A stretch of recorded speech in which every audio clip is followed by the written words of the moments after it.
All right, it's another one of these Homeric Rhapsody things. What I'm doing here is not necessarily trying to recite the Iliad word for word, whatever that, is worth, considering it's not originally in English anyway. I'm also not necessarily trying to create an entirely new work. I'm merely upholding the ancient tradition of oral poetry, which is to say that you recite a story from your head without referencing anything, hence the blindfold here. I'm not even planning it before I come in, like thinking of stuff.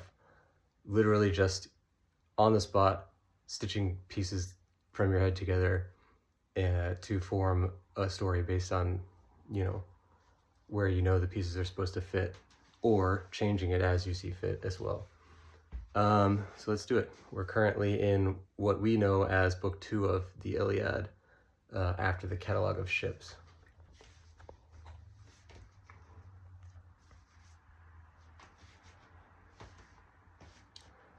Thus did the army of the Achaeans begin their march towards Troy. Now in the windy city of Ilion, Priam, king of the town, in the upper section in his throne room, was meeting with his counselors. Priam and all the old men of Ilium were wondering what to do, how to approach this situation, and how to manage their dwindling stores as the city is constantly besieged.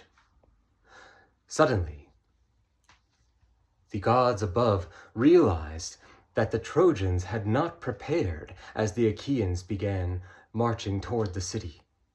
Therefore the rainbow goddess Iris came down swift as a flash and impersonated one of Priam's sons, who was taking a watch on the rampart walls.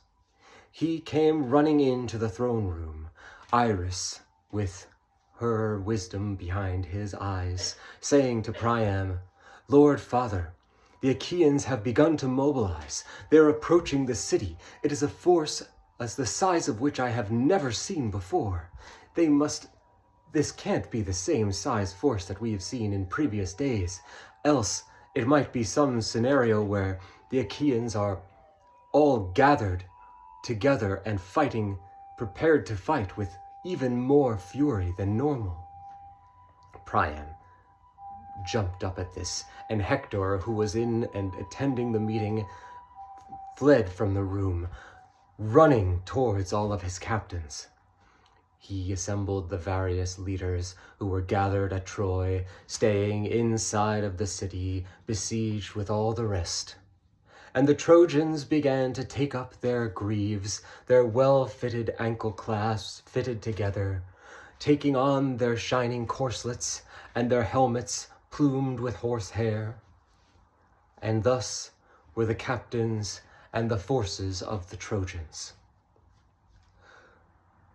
First and foremost among the captains was the shining Lord Hector, of the shimmering helm, breaker of horses. Hector led the largest force of Troy with all native-born Trojans.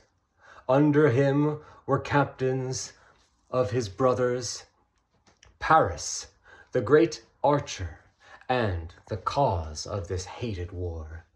The men would not look him straight into the eyes, but rather cursed him under their breath.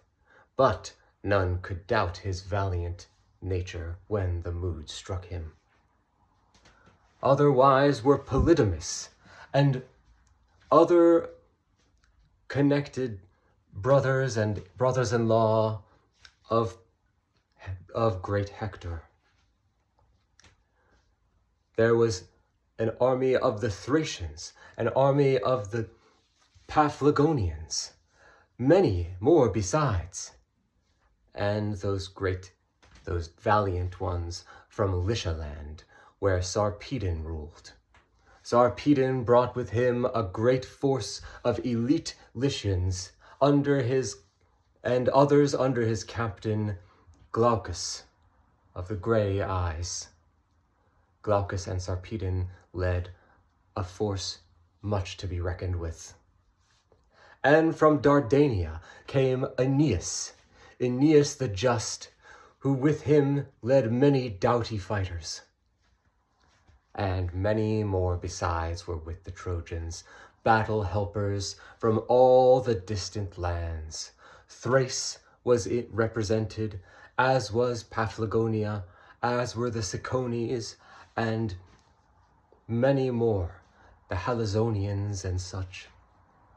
They all, with their armor clasped about them, took off from the gates, all in a disorderly fashion, looking fierce, making quite a clamor, like a flock of cranes crowing and hooting and screaming. The air was besprent with clamor. Not so the Achaeans, who marched forward with not a word. You would think they had no mouths in their heads, such was the quiet and discipline that the Achaean army brought. And thus were the two armies to meet on the plains of Troy, in front of the Scaean gates. All right, a shorter one. Couldn't remember many of the Trojan contingents, as you probably recognized. Same thing where I didn't know the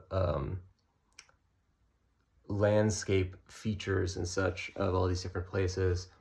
An interesting thing about the way that oral poetry is done too is like I would remember some contingents after I had already kind of like rounded out the section, and then I would like go back in and say like, and also these guys, and you know, I don't know, it was pretty messy in that regard, but you know, we got in the important ones, you know, Aeneas with his guys, and Glaucus and Sarpedon and Hector and those. We had the little moment with the council meeting beforehand. I can't remember exactly how well, I guess book 2 ends. I think the last one they mention is that Homer mentions is Sarpedon's Lycians, and it just sort of ends there. And I kind of like added a little extra thing. It's probably from the beginning of book 3 then, maybe. To be clear though, the Iliad as it was known when it was, you know, being recited, there was no such thing as the book 1, book 2, book 3, which is why I say, you know, we were starting from what we know as book 2. The books were separated into sections, you know, by later compilers and stuff, still in ancient times, but not at the time of Homer. So yeah, we're moving forward. It's not my favorite of the of my performances here, but still good to be doing it every day. Again, it's, you know, it's not going to be the best every time, but happy to keep doing it. And you know, I do think I'm getting a little better as I go. Still got to fix the stiltedness of it, but that's why we keep doing it every time.